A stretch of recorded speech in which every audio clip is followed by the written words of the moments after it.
बिस्मिल्लाहिर्रहमानिर्रहीम। अस्सलामु अलैकुम। Introduction to organic chemistry, chapter number 6। पिछले 4 लेक्चर्स के अंदर हमने इस चैप्टर को ब्रीफली डिस्कस किया। आज हम इसको समराइज करने जा रहे हैं।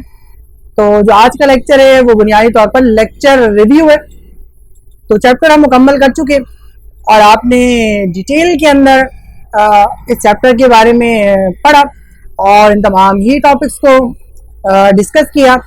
तो जो ब्रीफली आप 1 से लेकर 4 लेक्चर के अंदर अवेलेबल है, हम इस लेक्चर को समराइज करने जा रहे हैं, इस चैप्टर को समराइज करने जा रहे हैं in the form of lecture review.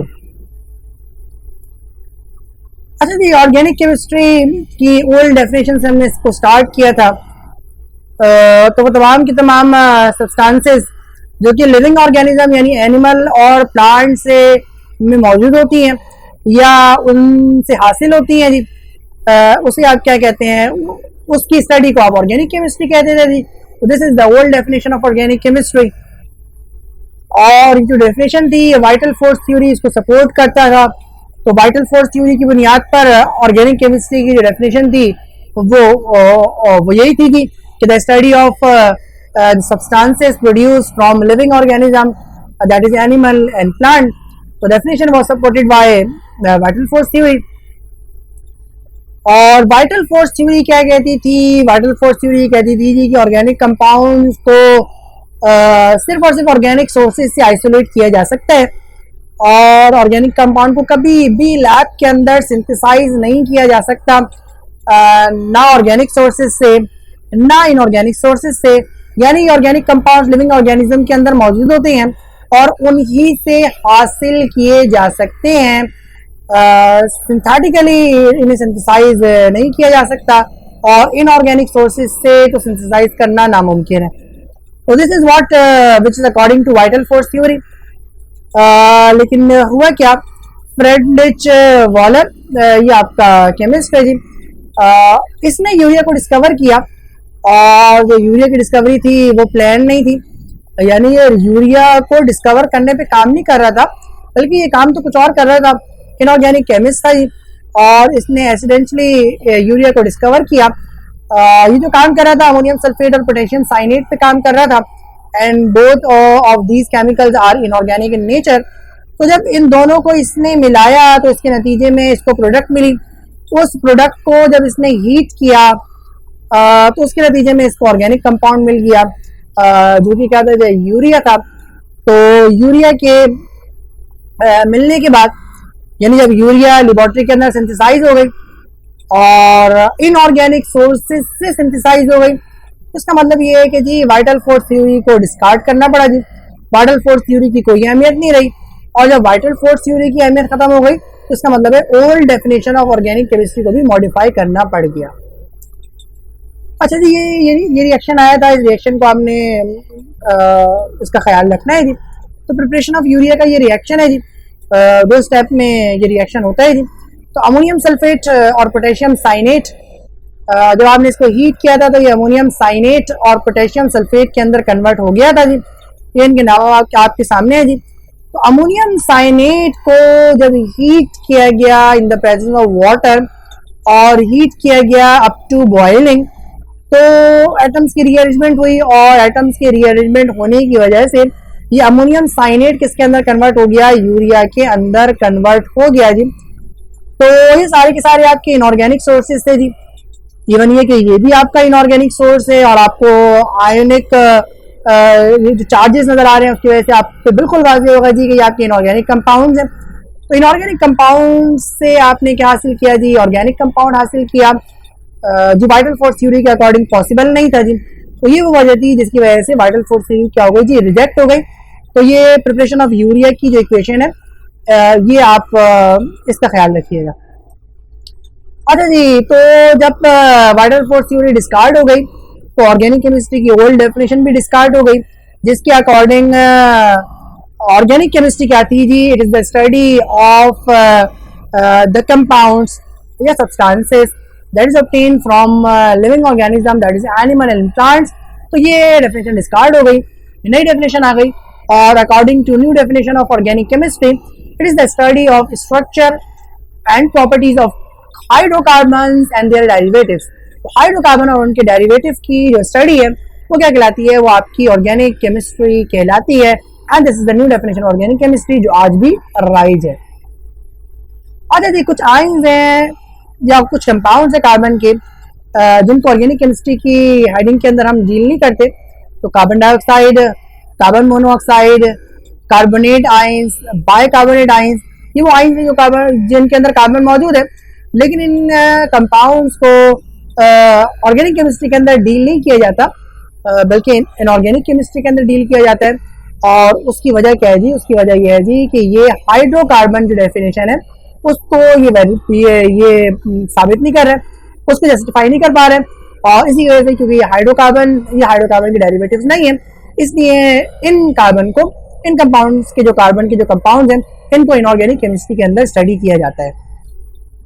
अच्छा जी, कार्बन की एबिलिटी है जी, और ये कार्बन की नेचुरल एबिलिटी है कि ये अपने एटम्स के साथ बाइंड होता है, और बाइंड होने के बाद लॉन्ग चेन और ब्रांच और रिंग हाइड्रोकार्बन बनाता है जी। और ये प्रॉपर्टी क्या कहलाती है? ये प्रॉपर्टी इसकी कैटिनेशन कहलाती है जी। तो catenation is the ability of carbon through which carbon atoms bond itself to form long chain, branch और ring hydrocarbon. So this ability is known as catenation. और यही वो वजह है कि जिसकी वजह से आपको मिलियंस ऑफ कंपाउंड मिलते हैं जी कार्बन के। और यही वो वजह है कि ऑर्गेनिक केमिस्ट्री बाकी तमाम ब्रांचेस ऑफ केमिस्ट्री से ज्यादा वसी है। एक ही एलिमेंट की केमिस्ट्री है लेकिन इतनी वसी है, और उसकी वजह क्या है जी? कार्बन की कैटिनेशन एबिलिटी। अच्छा जी, जो कार्बन की कैटिनेशन एबिलिटी है वो तमाम के तमाम एलिमेंट से हाईएस्ट है। अगर इसके बाद किसी का नंबर आता है तो वो इससे नीचे वाले मेंबर सिलिकॉन का नंबर है जी। लेकिन सिलिकॉन भी कार्बन की तरह से वसी पैमाने पे कैटिनेशन एबिलिटी की सलाहियत नहीं रखता। तो कार्बन की कैटिनेशन एबिलिटी क्यों है जी? तो उसकी दो बुनियादी वजूहत हैं। एक वजह तो उसकी टेट्रावैलेंसी है, और टेट्रावैलेंसी होने की वजह से कार्बन चारों तरफ से मुख्तलिफ कार्बन एटम के साथ बॉन्ड कर सकता है जी। और इसकी वजह से आपकी जो चेन है वो खुद ब खुद क्या हो जाएगी? इलोंगेट होती जाएगी और वसी होती चली जाएगी। और दूसरी वजह क्या है जी? स्मॉल साइज है, और स्मॉल साइज होने की वजह से जो फोर्स ऑफ अट्रैक्शन होती है इन कार्बन के दरमियान वो बहुत स्ट्रांग होती है, और जो बॉन्ड बनता है वो बहुत ही स्टेबल होता है जी। तो इसी की वजह से आपके मिलियंस ऑफ कार्बन आपस में कंबाइन हो सकते हैं और लॉन्ग चेन ऑफ हाइड्रोकार्बन बना सकते हैं। और हर कार्बन पे एक अलग कंपाउंड होता है जी। तो मुख्तलिफ कार्बन जब ऐड होते जाते हैं और मुख्तलिफ जब ऐड होते जाएंगे तो वो कार्बन के मुख्तलिफ कंपाउंड्स कहलाएंगे। तो ये कार्बन की नेचुरल एबिलिटी है जिसको आप कैटिनेशन एबिलिटी कहते हैं जी, जिसकी वजह से कार्बन अपने ही एटम के साथ कंबाइन होता है और लॉन्ग चेन, ब्रांच या साइक्लिक हाइड्रोकार्बन बनाता है। तो कैटिनेशन की कुछ आपने एग्जाम्पल पढ़ी थी, उनको मैंने समराइज किया। एनोक्टेन, और ये आपका 2,4-डाइहेक्सेन है, और ये आपका साइक्लोहेक्सेन है। तो ये कुछ एग्जाम्पल्स हैं कैटिनेशन की, तो उनका ख्याल रखिए। हम तो केमिकल इक्वेशंस और केमिकल स्ट्रक्चर, ये सबसे इंपॉर्टेंट चीज़ है, इनका हमें बहुत ज़्यादा ख्याल रखना है जिस वक्त आप केमिस्ट्री को स्टडी कर रहे होते हैं। तो देखिए, समराइज करते वक्त भी मैंने इनकी पूरी स्लाइड्स को इंक्लूड किया है।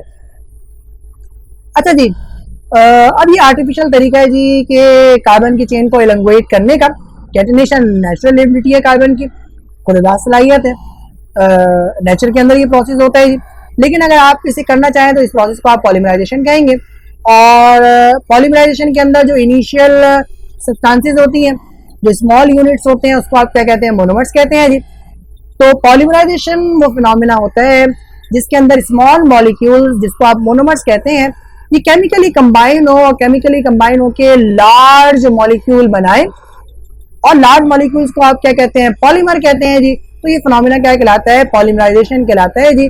तो पॉलीमर्स लार्ज मॉलिक्यूल्स होते हैं, जो मोनोमर्स स्मॉल मॉलिक्यूल्स की पॉलीमराइजेशन से हासिल होते हैं।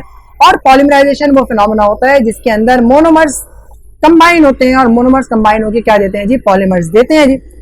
दो किस्म की पॉलीमराइजेशन होती है जो आपके कोर्स के अंदर मौजूद है जी। Number 1 is addition polymerisation, and number 2 is condensation polymerisation. Addition polymerisation क्या होती है जी? कि मोनोमर्स सेल्फ कंबाइन हो जी, monomers undergoes polymerization and without removal of water molecules they form polymer. तो ऐसी पॉलीमराइजेशन क्या कहलाती है? एडिशन पॉलीमराइजेशन कहलाती है। और एडिशन पॉलीमर्स क्या होते हैं? ये आपके रिसाइकलेबल होते हैं जी। और उसकी वजह क्या होती है जी कि कोई स्मॉल एटम्स और स्पेशली वाटर मॉलिक्यूल्स इसके अंदर से रिमूव नहीं होते जी। तो दूसरी किस्म की पॉलीमराइजेशन है उसको आप कंडेंसेशन पॉलीमराइजेशन कहते हैं। और कंडेंसेशन पॉलीमराइजेशन क्या होती है जी कि जिसके अंदर मोनोमर्स जब पॉलीमर फॉर्म करते हैं तो पॉलीमर फॉर्म करते वक्त वो वाटर मॉलिक्यूल्स भी क्या रिमूव हो जाते हैं और वाटर मॉलिक्यूल्स के रिमूव होने की वजह से जो पॉलीमर बनते हैं वो नॉन रिसाइकलेबल होते हैं जी। अच्छा जी, एग्जाम्पल अब आपके सामने है और ये एग्जाम्पल पहली एग्जाम्पल आपके सामने है पॉलीइथीन जो कि एडिशन पॉलीमराइजेशन की एग्जाम्पल है। और इथीन इसका मोनोमर है और जब इथीन की पॉलीमराइजेशन करवाई गई at high temperature and high pressure double bond break हुआ है। और डबल बॉन्ड ब्रेक होने के बाद ये सारे के सारे मिथिलीन ग्रुप ये लॉन्ग चेन के अंदर आ गए हैं जी। और जो पॉलीमर मिला है उसको आप क्या कहते हैं जी? पॉलीइथीन कहते हैं जी। तो इथीन इसका मोनोमर था which is unsaturated in nature. तो जब भी आपको मोनोमर अनसैचुरेटेड इन नेचर नजर आए तो आप फौरन आपके दिमाग में आना चाहिए जी कि इसके अंदर जो पॉलीमराइजेशन होगी वो कैसी होगी जी? एडिशन पॉलीमराइजेशन होगी। और ये मोनोमर किसके अंदर कन्वर्ट हो जाता है? पॉलीइथीन के अंदर कन्वर्ट हो जाता है जी। फॉर्मेशन ऑफ बेकलाइट ये एग्जाम्पल है कंडेंसेशन पॉलीमराइजेशन की जी। तो ये फिनोल है और ये दोनों आपके फिनोल है और ये आपका फॉर्मेल्डिहाइड है, 2:1 का रेशियो है जी। और होता क्या है जी, ये मैंने यहाँ पे एग्जाम्पल के अंदर ये हाइड्रोजन ओपन करके दिखा दिए जी। तो होना क्या है जी, ये जो फिनोल है और ये फॉर्मेल्डिहाइड है और ये आपका बेकलाइड है। तो ये जो हाइड्रोजन है ये ऑक्सीजन इस वाले ऑक्सीजन को अपने साथ ले जाती है और इसके नतीजे में आपको क्या मिलता है जी? वाटर मिलता है जी। और उसके बाद ये जो CH2 ग्रुप है इन दोनों ही जहाँ जहाँ से कार्बन की वैलेंसी खाली हुई है वहाँ से इसको ज्वाइन करवा लेता है जी। और उसके नतीजे में जी आपको बेकलाइट मिलता है और ये भी आपके n नंबर ऑफ चेन होती है जी। तो ये यूनिट क्या होते हैं? ये यूनिट रेप्लिकेट होते रहते हैं। और इस तरह पॉलीथीन के अंदर भी ये जो यूनिट है ये आपका रेप्लिकेट होता रहता है जी। तो इसका मतलब है ये एक नहीं है, यहाँ पे n लिखा हुआ है, यहाँ पर भी आपका n लिखा हुआ है जी। तो n का मतलब क्या है जी कि इस तरह के n नंबर ऑफ यूनिट्स हैं जी। ये 100 भी हो सकते हैं, ये 1000 भी हो सकते हैं, ये लाख भी हो सकते हैं जी। ठीक है जी। तो ये आपके क्या होते हैं जी? आपके लार्ज चेन मॉलिक्यूल्स होते हैं जी। और ये आपके क्या कहलाते हैं? ये आपके मैक्रोमॉलिक्यूल्स भी कहलाते हैं और ये आपके क्या कहलाते हैं? पॉलीमर्स कहलाते हैं। पॉलीमर्स या मैक्रो का मतलब मैनी मॉलिक्यूल्स, मैक्रोमॉलिक्यूल्स भी कहलाते हैं और पॉलीमर्स भी कहलाते हैं। किससे मिलते हैं जी? मोनोमर से मिलते हैं। अच्छा जी, इसके बाद फिर हमने natural sources of obtaining organic compounds पढ़े थे जी। तो कोल, नेचुरल गैस और पेट्रोलियम ये नेचुरल सोर्सेज हैं ऑर्गेनिक कंपाउंड को हासिल करने की। डिस्ट्रक्टिव डिस्टिलेशन अगर बिटुमिनस कोल की करवाई जाए जो कि सॉफ्ट कोल होता है तो उसके नतीजे में आपको 3 स्टेट ऑफ मैटर यानी प्रोडक्ट मिलती हैं जी। और वो प्रोडक्ट के अंदर तीनों स्टेट ऑफ मैटर कवर होती है जी। कोल गैस गैसियस प्रोडक्ट है, कोल तार ये आपके लिक्विड प्रोडक्ट है और कोक ये आपकी सॉलिड प्रोडक्ट है जी। नेचुरल गैस जो होती है जी उसका जो मेन कंपोनेंट है वो मीथेन है और नेचुरल गैस के अंदर ऑलमोस्ट 94.6% मीथेन मौजूद होती है जी। और इसके साथ साथ भी बाकी गैसेस मौजूद होती हैं और जिसके अंदर इथेन, प्रोपेन और ब्यूटेन शामिल है। और ये जो नेचुरल गैस है वो डोमेस्टिक फ्यूल के तौर पर इस्तेमाल होती है जी। Petroleum this is one of the most important source of organic compounds. और जिस हालत में ये ज़मीन से निकलता है या पहाड़ों से निकलता है उसको रॉक ऑयल या क्रूड ऑयल कहते हैं। और ये विस्कोस लिक्विड होता है जी और इसके अंदर बहुत सारे ऑर्गेनिक कंपाउंड्स मौजूद होते हैं जी। और अगर आपने ऑर्गेनिक कंपाउंड्स इनमें से अलहदा करने हैं जी तो आपको फ्रैक्शनल डिस्टिलेशन करवानी पड़ती है जी। तो फ्रैक्शनल डिस्टिलेशन मुख्तलिफ टेम्परेचर पे इस रॉक ऑयल की या क्रूड ऑयल की जिसको आप पेट्रोलियम कह रहे हैं करवाई जाती है, जिसके नतीजे में आपको मुख्तलिफ टेम्परेचर में मुख्तलिफ ऑर्गेनिक कंपाउंड्स मिलते हैं। तो फ्रैक्शनल डिस्टिलेशन को एक बार हम रिव्यू करेंगे जी। तो फ्रैक्शनल डिस्टिलेशन ये फ्रैक्शनेटिंग कॉलम आपके सामने है जी। तो क्रूड ऑयल को यहाँ पे सेंड किया जाता है जी। इस बात का ख्याल रखिएगा जी कि स्मॉल मॉलिक्यूल्स क्योंकि लेस मोर वॉलीटाइल होते हैं जी तो ये आपको ऊपर वाले पोर्शन से मिलेंगे और जो लार्ज मॉलिक्यूल होते हैं वो जी लेस वॉलीटाइल होते हैं जी तो वो आपको नीचे वाले पोर्शन से मिलेंगे। वॉलीटाइल का मतलब है डिफ्यूज होने की सलाहियत तो अगर मॉलिक्यूल कार्बन कम है जी तो इसका मतलब है वो स्मॉल मॉलिक्यूल्स कराएंगे और उनकी डिफ्यूज होने की सलाहियत बहुत ज़्यादा होगी, तो इसका मतलब है वो मोर वॉलेटाइल होंगे। और लेस वॉलेटाइल का मतलब है डिफ्यूज होने की सलाहियत का कम हो रहा है जी। तो जब कार्बन की तादाद बढ़ती जाएगी जी तो उनकी डिफ्यूजन एबिलिटी कम होती जाएगी, तो वो इतना ऊपर नहीं जा सकेंगे जी। तो हीट करने पे, हीट करके इनको गैसियस फॉर्म में कन्वर्ट किया जाता है और गैसियस फॉर्म में कन्वर्ट करने के बाद ये जो आपके आउटलेट हैं इन पर इनको ठंडा करके यानी कंडेंस करके इनको हासिल किया जाता है। तो मुख्तलिफ टेम्परेचर पे, टेम्परेचर रेंज के अंदर आपको मुख्तलिफ कंपोनेंट मिलते हैं, जिसको एक बार हम देख लेते हैं जी। तो 20 डिग्री सेंटीग्रेड बिलो से पे बात करें जी तो ये आपके नेचुरल गैस या बोतल गैस या पेट्रोकेमिकल्स मिलते हैं, जिसके अंदर 1 से लेकर 4 कार्बन होते हैं जी। 20 से 60 के रेंज के अंदर आपको पेट्रोलियम ईथर्स मिलते हैं जी, जिसके अंदर 5 से 6 कार्बन होते हैं। 60 से 120 के रेंज में आपको लिग्राइन और नैफ्था मिलता है जो सॉल्वेंट के तौर पर इस्तेमाल होता है। 6 से 7 कार्बन इसके अंदर होते हैं जी। 40 से 200 one of the most important range, और इसके अंदर आपको गैसोलीन मिलता है और एन ऑक्टेन और पेट्रोल ये भी आपकी इसी कैटेगरी के अंदर आता है जी। 5 से 10 कार्बन इसके अंदर मौजूद होते हैं। 175 से 325 डिग्री सेंटीग्रेड केरोसिन ऑयल और जेट फ्यूल मिलता है जी। 12 से 18 कार्बन इसके अंदर मौजूद होते हैं जी।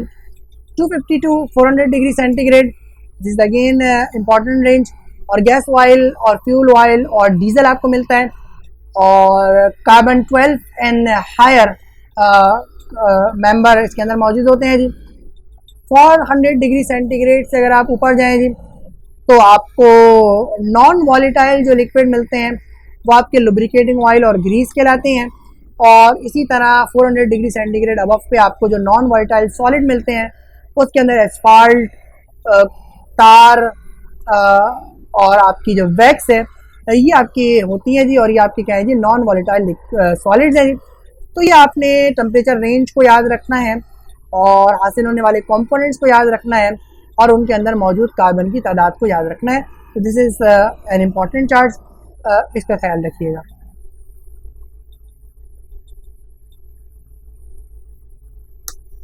अच्छा जी, अब हम रिफाइनिंग क्या होती है उसके बाद हमने रिफाइनिंग को डिस्कस किया था जी। तो रिफाइनिंग होती है जी the separation of various components present in crude oil on the basis of their boiling point in a fractionating column. This is known as refining of the petroleum.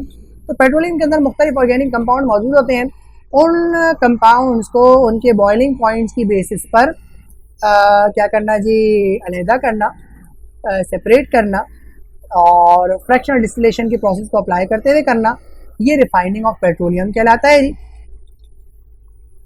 Fractional distillation क्या होता है जी, तो ये liquid components को separate करना है उनके डिफरेंस ऑफ बॉइलिंग पॉइंट की बुनियाद पर फ्रैक्शनेटिंग कॉलम के अंदर। तो अगर किसी मिक्सचर को उनके बॉइलिंग पॉइंट के डिफरेंस पर सेपरेट किया जाएगा तो ये प्रोसेस क्या कहलाएगा, फ्रैक्शनल डिस्टिलेशन कहलाएगा जी। ऑलमोस्ट रिफाइनिंग और फ्रैक्शनल डिस्टिलेशन की डेफिनेशन आपको ऑलमोस्ट सेम की दिख रही है जी। अच्छा जी, उसके बाद फिर हमने रिफॉर्मिंग पढ़ा था जी। रिफाइनिंग और रिफॉर्मिंग में फ़र्क है जी। जो रिफॉर्मिंग की जाती है पेट्रोलियम की वो गैसोलीन या पेट्रोल की क्वालिटी को इम्प्रूव करने के लिए की जाती है जी। तो gasoline of straight chain hydrocarbon को कैटलिस्ट की मौजूदगी में क्रैकिंग करवा के ब्रांच चेन अल्केन्स के अंदर कन्वर्ट किया जाता है ताकि पेट्रोल की या गैसोलीन की क्वालिटी इम्प्रूव हो जाए और क्वालिटी को इम्प्रूव करने के लिए ऑक्टेन नंबर बढ़ जाए। तो ये प्रोसेस क्या कहलाता है, ये प्रोसेस रिफॉर्मिंग ऑफ पेट्रोलियम कहलाता है जी। तो gasoline of straight chain alkanes undergoes cracking to form branch chain alkanes in order to improve octane number. This is known as reforming of petroleum. Octane number क्या होता है जी, in order to judge the quality of petrol या gasoline there is a number and this number is depends upon the arrangement of atoms in a chain. So this is known as octane number. और octane number के साथ हमने फिर अच्छा octane number में एक बात और देख लें जी कि octane number अगर आपके ऑक्टेन नंबर कब लो होता है और कब हाई होता है जी। तो अगर स्टेट चेन अनब्रांच हाइड्रोकार्बन है तो ऑक्टेन नंबर क्या होगा जी, लेस होगा या लो होगा। और अगर वही हाइड्रोकार्बन यानी नंबर सेम रहे लेकिन वो ब्रांच के फॉर्म में कन्वर्ट हो जाए, तो उस ब्रांचिंग की वजह से ऑक्टेन नंबर बढ़ जाता है जी। तो ऑक्टेन नंबर आपका ब्रांचिंग ऑक्टेन नंबर को इम्प्रूव करती है, और ऑक्टेन नंबर की इम्प्रूव होने से पेट्रोल की क्वालिटी या गैसोलीन की क्वालिटी भी इम्प्रूव हो जाती है। और इसी प्रोसेस को, इस प्रोसेस के अंदर आप अनब्रांच चेन को ब्रांच चेन के अंदर कन्वर्ट करें, ये प्रोसेस क्या कहलाता है? ये प्रोसेस रिफॉर्मिंग कहलाता है जी।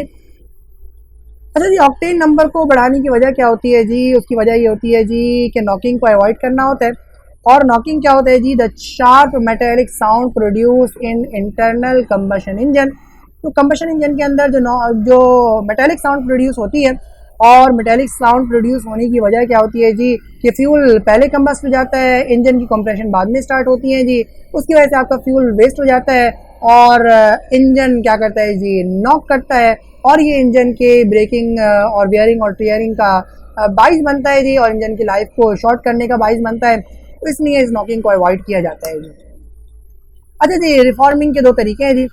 एक तरीका तो ये है जी कि आप रिफॉर्मिंग करवाएं, सॉरी, नॉकिंग को रिड्यूस करने के दो तरीके हैं जी। एक तरीका तो यह है कि जी आप रिफॉर्मिंग करवाएं, और दूसरा तरीका ये है कि जी आप नॉक इनहिबिटर को ऐड करें जी। तो रिफॉर्मिंग में आपने क्या किया है जी? आपको एन-ऑक्टेन नज़र आ रहा है जी, इसको आपने कैटलिस्ट की मौजूदगी में हीट किया, और इस अनब्रांच चेन को या लॉन्ग चेन को आपने ब्रांच चेन के अंदर कन्वर्ट कर दिया जी। तो आपने एन ऑक्टेन को 2,2,4 ट्राई मिथाइल पेंटेन के अंदर कन्वर्ट कर दिया। तो इसका जो ऑक्टेन नंबर था वो लो था, और इसका ऑक्टेन नंबर क्या है जी? हाई है। तो आपने पेट्रोल के या गैसोलीन के ऑक्टेन नंबर को इंक्रीज कर दिया। तो ये प्रोसेस क्या कहलाता है? रिफॉर्मिंग कहलाता है जी। दूसरा तरीका ये है जी कि आप पेट्रोल के अंदर या गैसोलीन के अंदर टेट्राइथाइल लैड को ऐड कर दें, और ये जो टेट्राइथाइल लैड है ये आपका नॉक इनहिबिटर है। तो ये भी नॉकिंग को क्या करवा देता है? रिड्यूस करवा देता है जी। लेकिन नॉक इनहिबिटर ऐड नहीं किया जाता, क्योंकि ये इन्वायरमेंटल पॉल्यूशन का बाइस बनता है, और इन्वायरमेंट के अंदर ये लैड की क्वांटिटी को रिलीज़ करता है, जो आपके नर्वस सिस्टम डैमेज का बाइस बनती है जी। तो रिफॉर्मिंग ही की जाती है ऑक्टेन नंबर को इम्प्रूव करने के लिए, और नॉकिंग को रिड्यूस करने के लिए, या गैसोलीन और पेट्रोल की क्वालिटी को इम्प्रूव करने के लिए। अच्छा जी, क्रैकिंग को अब हम डिस्कस करने जा रहे हैं, और क्रैकिंग की जो इक्वेशन थी उसको हम समराइज़ कर रहे हैं जी। तो आपने क्रैकिंग पढ़ी थी कार्बन और हाइड्रोजन बॉन्ड के दरमियान, और या आपने प्रोपेन की एग्जाम्पल से पढ़ी थी जी। तो प्रोपेन में से हाइड्रोजन गैस रिमूव हो गई थी, और उसके नतीजे में कार्बन कार्बन के दरमियान डबल बॉन्ड हुआ था। तो ये कार्बन हाइड्रोजन बॉन्ड की ब्रेकिंग थी, प्रोपेन प्रोपीन के अंदर कन्वर्ट हुआ था। उसके बाद आपने कार्बन कार्बन बॉन्ड की ब्रेकिंग पढ़ी थी जी, और यहाँ आपने क्या देखा जी कि प्रोपेन कन्वर्ट हो गया था इथीन के अंदर और मीथेन के अंदर, यानी कार्बन की तादाद भी क्या हो गई थी जी? कम हो गई थी। तो 3 से 2 कार्बन और 1 कार्बन हो गए थे। ये आपका कार्बन कार्बन बॉन्ड की क्रैकिंग कहलाती है जी। उसके बाद हमने लॉन्ग चेन प्रोपेन की क्रैकिंग पढ़ी थी, और ये मुख्तलिफ तरीके से क्रैकिंग थी, और this is one of the most important मैंने आपको कहा था जी, और मैंने कहा था इसका ख्याल रखिएगा जी। तो प्रोपेन कन्वर्ट हुआ था जी प्रोपीन के अंदर, यानी कार्बन हाइड्रोजन ब्रेकिंग हो गई, और बाकी तमाम के अंदर आपको क्या नज़र आ रही है? इन दो के अंदर आपको कार्बन कार्बन ब्रेकिंग नज़र आ रही है। तो प्रोपीन के अंदर बैक वक्त कार्बन हाइड्रोजन ब्रेकिंग भी हुई है, यानी कार्बन हाइड्रोजन क्रैकिंग भी हुई है, और कार्बन कार्बन क्रैकिंग भी हुई है। तो ये पूरी की पूरी एग्जाम्पल अब आपके सामने, इन दोनों को अगर आप कंबाइन कर लें तो आपके पास ये इक्वेशन बन जाती है। और उसके बाद फिर आपने फाइनली पढ़ा था जी हायर मेंबर्ड एल्केन की। तो आपने हैवी गैस ऑयल को डिस्कस किया था, और उसकी क्रैकिंग करवाई थी इस कंडीशन के अंदर, और आपको क्या मिला था जी? ये आपको कंपाउंड मिले थे। तो ये तमाम क्रैकिंग की तमाम इक्वेशन अब आपके सामने हैं, तो इनको बहुत ज़्यादा फोकस कीजिएगा, और ख़ास तौर पे cracking of long chain propane और क्रैकिंग ऑफ हायर मेंबर, इन दोनों का आपने बहुत ज़्यादा ख्याल रखना है। अच्छा जी, ऑर्गेनिक कंपाउंड्स की क्लासिफिकेशन हम पढ़ने गए थे जी, और हमने पढ़ा था जी कि ऑर्गेनिक कंपाउंड्स को अगर आप क्लासीफाई करें तो क्लासीफाई करते हैं into acyclic compounds and cyclic compounds. और ए साइकिल का मतलब होता है नॉट साइक्लिक, यानी ओपन चेन स्ट्रक्चर, और साइक्लिक का मतलब होता है they are close chain structure. Acyclic compounds को एलिफैटिक कंपाउंड्स भी कहते हैं, और एलिफैटिक कंपाउंड्स फर्दर क्लासीफाई हो जाते हैं into saturated and unsaturated compounds. तो अनसैचुरेटेड का मतलब होता है जी carbon carbon single bond entire chain के अंदर मौजूद होना, और अगर चेन के अंदर एक डबल बॉन्ड या एक ट्रिपल बॉन्ड भी आ जाए तो ये क्या कहलाते हैं? आपके अनसैचुरेटेड कंपाउंड्स कहलाते हैं जी। साइक्लिक कंपाउंड्स को अगर आप क्लासिफाई किया जाए तो इसको होमोसाइक्लिक और हेट्रोसाइक्लिक कंपाउंड्स की बुनियाद पे क्लासिफाई करते हैं जी। तो अगर साइकिल के सारे मेंबर कार्बन हैं तो इसको कार्बोसाइक्लिक और होमोसाइक्लिक कहते हैं जी। और अगर सारे के सारे मेंबर्स कार्बन ना हो बल्कि कोई और एटम जिसके अंदर नाइट्रोजन, सल्फर और ऑक्सीजन हो सकता है, ये चेन का पार्ट बन जाए तो ये आपकी क्या कहलाते हैं, हेट्रोसाइक्लिक कंपाउंड्स कहलाते हैं जी। और पायरीडीन की एग्जांपल से हमने इसको डिस्कस किया था। होमोसाइक्लिक कंपाउंड मजीद क्लासिफाई होते हैं इनटू एलिसाइक्लिक कंपाउंड्स और एरोमेटिक कंपाउंड्स। तो अगर साइक्लिक कंपाउंड्स के अंदर बेंजीन का रिंग होगा तो वह एरोमेटिक कंपाउंड्स कहलाएंगे, और अगर बेंजीन का रिंग नहीं होगा तो वो आपकी क्या कहलाएंगे, एलिसाइक्लिक कंपाउंड्स कहलाएंगे। तो ये सिंपल सी क्लासिफिकेशन आपने पढ़ी थी। उसके बाद फिर आपने फंक्शनल ग्रुप के बारे में डिस्कस किया था कि जी फंक्शनल ग्रुप क्या होता है जी। तो फंक्शनल ग्रुप एटम्स या ग्रुप ऑफ एटम्स होते हैं जी, जो ऑर्गेनिक कंपाउंड्स को यूनिक प्रॉपर्टी प्रोवाइड करते हैं। तो ये एटम्स और ग्रुप ऑफ एटम्स जिनकी अपनी कुछ प्रॉपर्टी होती है, लेकिन जब ये हाइड्रोकार्बन के साथ कंबाइन होते हैं तो हाइड्रोकार्बन को नई प्रॉपर्टी दे देते हैं और उसकी वजह से एक नई फैमिली जनरेट हो जाती है। तो ये आपके क्या कहलाते हैं, फंक्शनल ग्रुप कहलाते हैं। तो सिंगल बॉन्ड सैचुरेशन और डबल बॉन्ड अनसैचुरेशन और बेंजीन अपनी एरोमेटिसिटी की वजह से ये भी फंक्शनल ग्रुप के अंदर शामिल हो जाता है। डेफिनेशन को तो पूरा नहीं करता लेकिन फंक्शनल ग्रुप कहलाता है जी। तो अल्कीन फंक्शनल ग्रुप है जी, अल्काइन और बेंजीन फंक्शनल ग्रुप की डेफिनेशन को पूरा नहीं कर रहे, क्या कह रहे हैं कि जी पार्शली पूरा कर रहे हैं जी, कि they have their unique property, लेकिन but not due to the atoms और group of atoms but due to the presence of double bond and single bond and a ring system और एरोमेटिसिटी। ठीक है जी। तो ये आपके चार फंक्शनल ग्रुप आपने पढ़े, चार आपने फैमिलीज पढ़ी। उसके बाद ये आपके सब्सटीट्यूटेड फंक्शनल ग्रुप है जी। उसके अंदर जो आपके फंक्शनल ग्रुप है जी वो चेन में से हाइड्रोजन को हटा के लगते हैं जी। तो हेलो अल्केन, अल्केनोल जिसको आप अल्कोहल्स भी कहते हैं, और अमीनो अल्केन्स। उसके बाद फिर आपने कार्बोनाइल कार्बन पे बेस करते हुए फंक्शनल ग्रुप को पढ़ा था जी, और ये वो फंक्शनल ग्रुप है जिसके अंदर कार्बोनाइल कार्बन चेन का पार्ट होता है जी। तो अल्केनॉल, अल्केनोन और अल्केनोइक एसिड। तो कार्बोनाइल कार्बन के एक तरफ कार्बन की चेन और एक तरफ हाइड्रोजन से लॉक, और कार्बोनाइल कार्बन के दोनों तरफ कार्बन की चेन तो अल्केनोन, और COOH यानी कार्बोक्सिलिक एसिड ग्रुप, और एक तरफ कार्बन की चेन तो ये अल्केनोइक एसिड। और उसके बाद फिर आपने लिंकेजेस पढ़ी थी जिसके अंदर आपने पढ़ा था ईथर और आपने पढ़ा था जी एस्टर। तो ईथर को कहते हैं जी अल्कोक्सी अल्केन और एस्टर को कहते हैं जी अल्काइल अल्केनोइड। तो ये सारे के सारे फंक्शनल ग्रुप एक बार आपके सामने फिर आए। अच्छा जी, अब होमोलोगस सीरीज पढ़ी थी जी। What is homologous series? Homologous series it is the class, it is the member of same class of organic compound, यानी they are the members of same family. और जो दो कंसेक्यूटिव मेंबर्स हैं उनके दरमियान मिथिलीन ग्रुप का फ़र्क होगा। यह एटॉमिक वेट के हिसाब से बात करें तो 14 एटॉमिक मास यूनिट का फ़र्क होगा। तो ये जो पूरी की पूरी सीरीज़ बनेगी किसी एक फैमिली की, तो उसको आप क्या कहेंगे, होमोलोगस सीरीज़ कहेंगे जी। तो जो मेंबर हैं कंसेक्यूटिव मेंबर वो आपके होमोलोग कहलाते हैं जी, और ये सीरीज़ क्या कहलाती है, होमोलोगस सीरीज़ कहलाती है। किसी खास फैमिली की ये सीरीज़ बनाई जाती है, यानी सिर्फ अल्केन की, इस तरह अल्कीन की अलग बनेगी, इस तरह अल्काइन की अलग बनेगी, अल्काइल हाइड्राइड की अलग बनेगी, अल्कोहल की अलग बनेगी।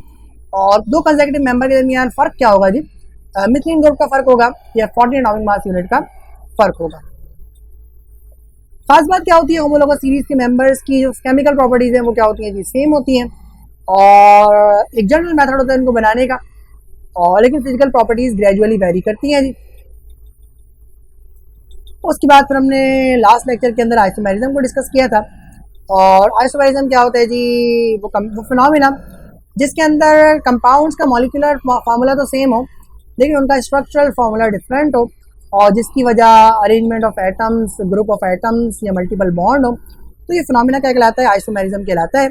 और चार किस्म के आइसोमेरिज्म आपने अपनी कोर्स के अंदर पढ़ने हैं जी। तो chain isomerism, position isomerism, functional group isomerism और मेटामेरिज्म, ये क्या होते हैं इनको देखते हैं जी। तो compounds which have same molecular formula but difference in chain, atom इस तरह से अरेंज हो कि चेन मुख्तलिफ हो जाएगी, तो ये आपके क्या कहलाते हैं, चेन आइसोमेरिज्म कहलाती है ये फिनोमेना। और आइसोमर्स आपके चेन आइसोमर्स कहलाते हैं जी। वो कंपाउंड जिनका मॉलिक्यूलर फार्मूला तो सेम हो लेकिन डबल बॉन्ड की या फंक्शनल ग्रुप की पोजीशन डिफरेंट हो, तो ये आपके फंक्शनल ग्रुप आइसोमर्स कहलाते हैं, और सॉरी ये आपके पोजीशन आइसोमर्स कहलाते हैं जी। और फिनोमेना पोजीशन आइसोमेरिज्म कहलाता है जी। कंपाउंड्स का मॉलिक्यूलर फार्मूला सेम हो लेकिन फंक्शनल एटम इस तरह से अरेंज हो कि जिसकी वजह से फंक्शनल ग्रुप मुख्तलिफ हो जाए, तो ये आपके फंक्शनल ग्रुप आइसोमर्स कहलाते हैं, फिनोमिना फंक्शनल ग्रुप आइसोमेरिज्म कहलाता है जी। और चौथे आपने मेटामर्स पढ़े थे या मेटामेरिज्म का फिनोमिना पढ़ा था जी। और ये वो कंपाउंड है जिनका मॉलिक्यूलर फार्मूला सेम होता है जी, लेकिन ऑक्सीजन के अराउंड, डाईवेलेंट ऑक्सीजन के अराउंड जो अल्काइल रेडिकल होता है वो मुख्तलिफ लगा होता है। तो मुख्तलिफ अल्काइल रेडिकल का ऑक्सीजन के अराउंड होना इसको क्या बना देता है, मेटामर्स बना देता है। और ये फिनोमिना क्या कहलाता है, ये फिनोमिना आपका मेटामेरिज्म कहलाता है जी। अच्छा जी, अब ये जितने भी आइसोमर्स पढ़े थे उनको हम समराइज करने जा रहे हैं जी। तो ये चेन आइसोमर्स के अंदर आपने पेंटेन के चेन आइसोमर्स बनाए थे, तो एन पेंटेन, आइसोपेंटेन और नियोपेंटेन यानी अनब्रांच पेंटेन और सिंगली ब्रांच पेंटेन और हाईली ब्रांच पेंटेन। तो ये अब आप इस तरीके से जानते हैं जी। उसके बाद फिर हमने ब्यूटीन के आइसोमर्स बनाए थे, और ब्यूटीन के जो आइसोमर्स बनेंगे वो क्या बनेंगे जी, पोजीशन आइसोमर्स। तो डबल बॉन्ड की यहाँ पोजीशन 1 है तो ये 1 ब्यूटीन कहलाएगा, डबल बॉन्ड की पोजीशन यहाँ पे 2 है तो ये 2 ब्यूटीन कहलाएगा। हम पढ़ने जा रहे हैं जी पोजीशन आइसोमर्स ऑफ प्रोपेनॉल। तो प्रोपेनॉल में OH की पोजीशन 1 पे भी हो सकती है तो 1 प्रोपेनॉल, और 2 पे भी हो सकती है, इसलिए क्या कहलाएगा ये 2 प्रोपेनॉल। ये दोनों आपके पोजीशन आइसोमेरिज्म की एग्जाम्पल है। फंक्शनल ग्रुप आइसोमेरिज्म, और ये आपने सैचुरेटेड अल्काइल रेडिकल आपको यहाँ पे नजर आ रहा है, उसकी फंक्शनल ग्रुप आइसोमेरिज्म की थी ऑक्सीजन के साथ, तो ये अल्कोहल और ईथर होता है जी।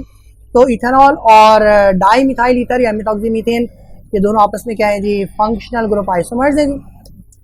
फंक्शनल ग्रुप आइसोमेरिज्म आपने अनसैचुरेटेड अल्काइल रेडिकल के अंदर भी पढ़ी थी जी, और यहाँ बनता है एल्डिहाइड और कीटोन। तो प्रोपेनॉल ये प्रोपायोन एल्डिहाइड, और यहाँ पे पढ़ा जी 2 प्रोपेनॉन जिसको आप एसीटोन भी कहते हैं जी। तो एसीटोन और एसिड एल्डिहाइड ये आपस में फंक्शनल ग्रुप आइसोमर्स नहीं है जी, 3 कार्बन का होना जरूरी है जी। तो एसिड एल्डिहाइड के अंदर 2 कार्बन होते हैं और एसीटोन के अंदर 3 कार्बन होते हैं, तो जरा इस बात का ख्याल रखिएगा जी। और फाइनली मेटामर्स, तो ईथर्स के मुख्तलिफ आइसोमर्स हैं जी ये। और आप क्या देख रहे हैं जी, डाईवेलेंट ऑक्सीजन के अराउंड दोनों अल्काइल रेडिकल यहाँ पे सेम है। यहाँ एक जगह मिथाइल और एक जगह प्रोपाइल लगा हुआ है, और यहाँ एक जगह मिथाइल और दूसरी जगह आइसोप्रोपाइल लगा हुआ है जी। तो ये आपकी क्या है जी, या आपने आइसोमेरिज्म को यहाँ पे समराइज किया जी। तो ये चैप्टर नंबर 6 की समरी आपके सामने मैंने रखी, और लेक्चर 1 से लेकर लेक्चर 4 पर मुश्तमिल था। अगर आप डिटेल के अंदर पढ़ने जा रहे हैं तो फिर ये लेक्चर मौजूद है, और लेक्चर नंबर 1 से लेकर 4 डिटेल स्टडी, उसके अंदर ये तमाम चीज़ें मिलेंगे। कि कुछ बातें आपको नहीं समझ में आई हो तो मैंने एक बार एक ही लेक्चर के अंदर आपके सामने रख दिया। तो डिटेल पर्सपेक्टिव में जाना है तो पीछे को देख, और सामने आ जाने को और कोर्स 3 है जी, आ रहे हैं जी। और ये कोर्स है जी chemistry organic compounds. Organic compounds की केमिस्ट्री बारे में इस सीरीज के अंदर हम डिस्कस करेंगे। सामने है जी ये पिंक बॉक्स के अंदर हाईलाइट किया है कंपाउंड्स है, ऑर्गेनिक कंपाउंड्स के तरह लिखे जाते हैं, यानी केमिकल प्रिपरेशन को आपने पढ़ना है, और ये कैसे ये पढ़ना है जी। फिर कोर्स जो है और इस कोर्स का सबसे बड़ा ग्रेजुएट आपका 80% कोर्स केमिस्ट्री का कवर कर देगा आपको।